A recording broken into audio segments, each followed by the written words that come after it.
आणि तिकडे सुद्धा ह्या सगळ्या कथा आपल्याला माहिती आहे। यशोदे मातेने एका मुलीला जन्म दिला होता।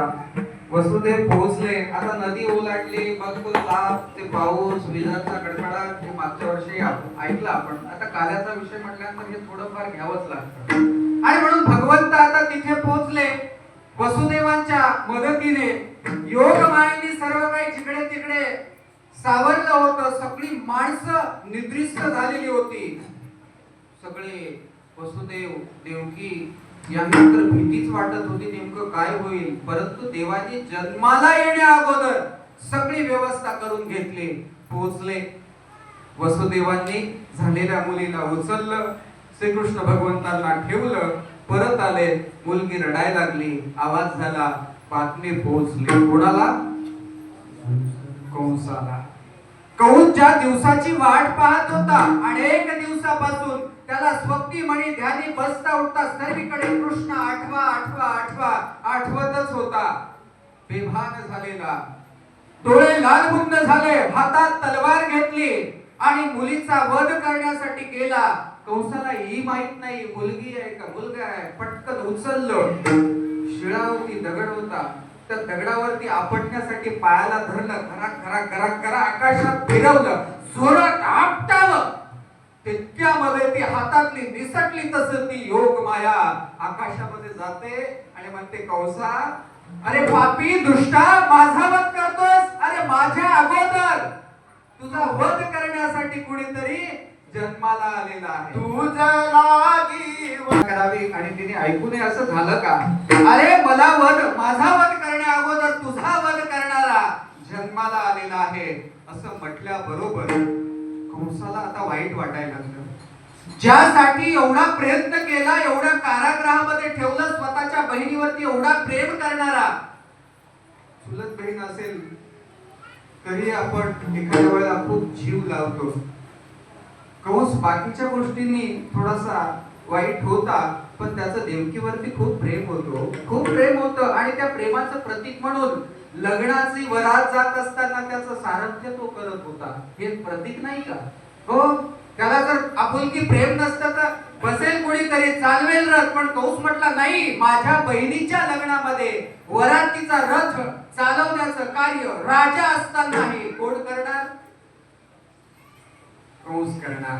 आणि म्हणून सारथी बनला। काय त्याचं काय चुकलं काय? आकाशवाणीने ते सर्व मोठा त्या ठिकाणी घोळ केला, आकाशामध्ये वीज कडाडल्या, आकाशवाणी झाली, कंसा वसुदेव देवकीच्या पोटी येणारा आठवा।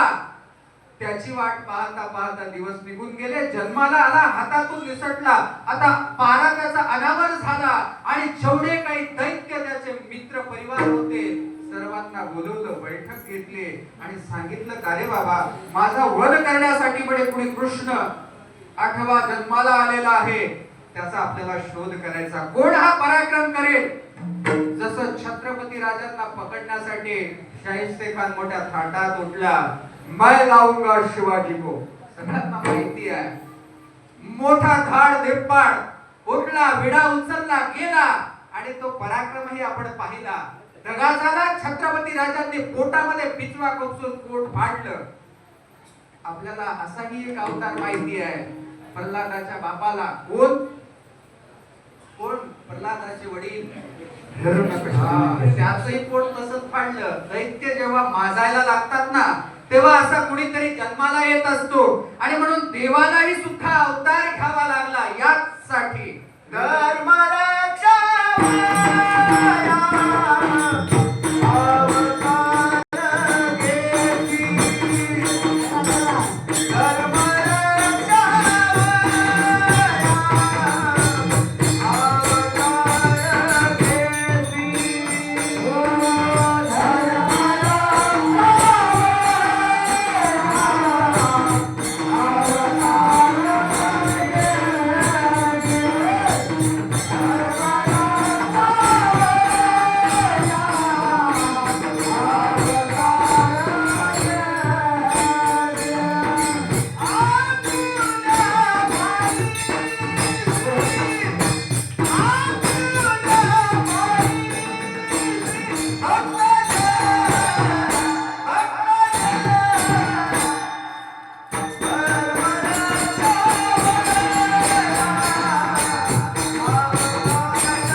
धर्माचं रक्षण करण्याकरता.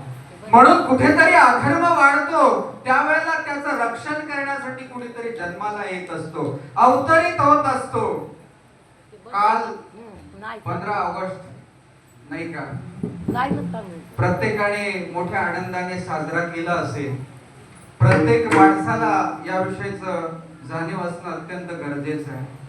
या भारताला ज्यांनी स्वातंत्र्य मिळवून दिलं, आता खरं तर हा विषय नाही पण प्रासंगिक आहे, त्याचाही आपल्याला आनंद उत्सव साजरा करता आला पाहिजे.